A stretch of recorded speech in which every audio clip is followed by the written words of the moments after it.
मैं सोच रही थी कि जब बच्चे थिएटर करते हैं तो वो सिर्फ एक्टिंग ही नहीं सीखते, थिएटर करना ही नहीं सीखते, स्टेज पर ही आना नहीं सीखते, उसके साथ बहुत सारी चीज़ें ऐसी हैं जो सीखते हैं।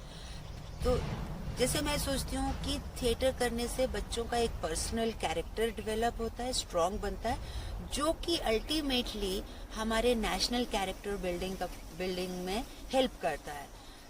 और बहुत सारी ऐसी चीजें हैं जो हम थिएटर में करते हैं जिसके थ्रू बच्चों की क्रिटिकल थिंकिंग और उनकी क्रिएटिव थिंकिंग, ये सारी स्किल्स डेवलप होती है। एक एग्जाम्पल है बुलिंग।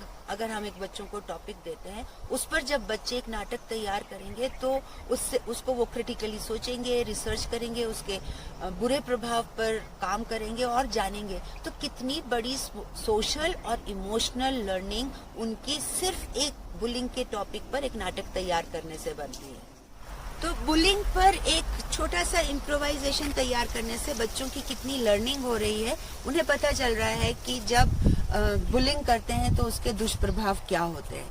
और बच्चे जब ग्रुप में काम करते हैं तो कम्युनिकेशन करना सीखते हैं, क्योंकि उन सबको अपने अपने आइडियाज को कम्युनिकेट करना है और उसको क्रिटिकली थिंक करते हैं, क्योंकि हर एक का आइडिया लॉजिकली करेक्ट हो ये जरूरी नहीं है। तो वो सोचते हैं कि नहीं, ये बात बन रही है, ये बात नहीं बन रही, इसको ऐसे कर लेते हैं, वैसे कर लेते हैं। और जब ग्रुप ऑफ चिल्ड्रन एक साथ काम करते हैं तो कॉन्फ्लिक्ट भी होते हैं कि किसी की ईगो हर्ट हो जाती है, अच्छा इसका आइडिया तो हमेशा ले लेते हैं, मेरे आइडिया को हमेशा वो कर देते, नकार देते। तो उससे जो आपस में कॉन्फ्लिक्ट होता है उसको वो कैसे आपस में नेगोशिएट करते हैं, तो उससे एक नेगोशिएशन स्किल सीखते हैं कि अच्छा यार तू बुरा मत मान, चल तेरे आइडिया को ऐसा करते हैं, इसमें ऐसे नहीं हो रहा, इसको थोड़ा सा ठीक कर लेते हैं। तो देखिए communication, negotiation, problem solving, conflict resolve, कितनी चीजें बच्चे सीख लेते हैं नाटक करके।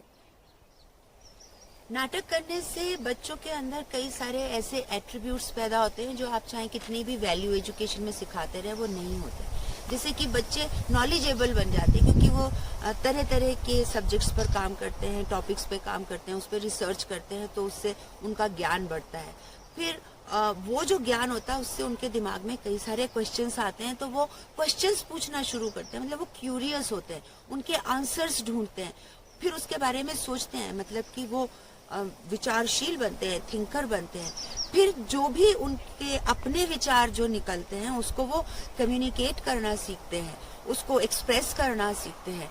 और उन सबको जब वो मिलकर काम करते हैं तो वो कोऑपरेशन सीखते हैं, वो आपस में कोलैबोरेट करना सीखते हैं।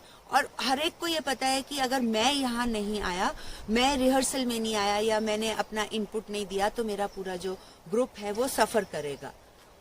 और इसलिए हर कोई रिस्पॉन्सिबल बनता है। और उस ग्रुप में अगर किसी के ऊपर कुछ घट रहा है या कोई बीमार है या कोई इमोशनली डिस्टर्ब है, किसी के घर में कुछ हो गया, तो सब मिलकर एक दूसरे को सपोर्ट करते हैं, मतलब उनके अंदर एक एम्पैथी जागती है। और क्योंकि सब एक मिशन के लिए काम करते हैं कि हमें एक सक्सेसफुल परफॉर्मेंस करनी है, तो सबको टाइम पर आना है, अपने डायलॉग टाइम पर याद करने हैं, अपने जो भी डिजाइन है वो टाइम पर बनाना है, तो वो एक पंक्चुअलिटी, एक बीइंग प्रिंसिपल्ड होना सीख रहे हैं। तो देखिए थिएटर करने से बच्चों के अंदर कितने सारे ऐसे एट्रीब्यूट्स जाग रहे हैं या बन रहे हैं जो कि हम टीचर्स या माँ बाप उन्हें सिखाते रहते हैं और वो नहीं सीखते। नहीं, मैं सही नहीं कह रही हूँ?